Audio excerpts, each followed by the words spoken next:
Hi, welcome to another episode of Hot Takes. Now, the BBC have a whole department dedicating to fact checks. You know, when people come on to guests or things, or they say things, the BBC department checks what they're saying is factual.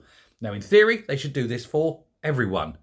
In reality, they only really use the fact checking facility for those on the right or those that they have a bias towards.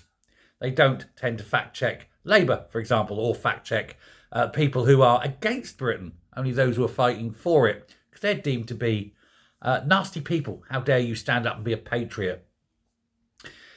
And this is obvious, and it's very clear that this service is in itself clearly biased.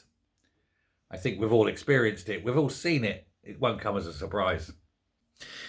However, it's been revealed that our suspicion of bias is absolutely correct, because there is one of the fact checkers happens to be a man who works on this Verify team, and his name is Dan Needle, and he is someone who goes in and checks and makes sure that things are as they claim to be, or if not, make sure everyone knows that they're not as they claim.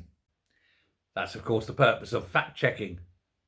But of course, he only does it for certain groups, and that's not surprising because this man, Dan Needle, is a Labour activist. He's actually not one of these supposedly independent people that the BBC claim are doing their fact checking. And indeed, it's been written down in a pitch that he wrote. And I'm going to quote from what he has written himself. I've been a member of the Labour Party for 35 years and have been a ward secretary, ward chair and CLP secretary. More recently, I've been an agent for 2 MPs and dozens of local councillors, and helped turn seats that were once marginal into Labour strongholds. I've practiced law for 22 years and advised candidates, MPs and campaign groups on electoral law, successfully fighting off attempts by other parties to use the legal system against us. I know the Labour Party rulebook. He is a senior member of the Labour Party who's concerned with the legal niceties. And yet he's deemed by the BBC to be fresh and impartial. What a load of dingo's kidneys.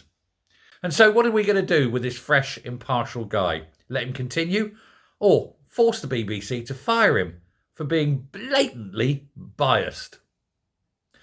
Well, they won't fire him, will they? He's not going to be got rid of. BBC's always worked against Britain. Let me know your thoughts. Thanks a lot. Bye.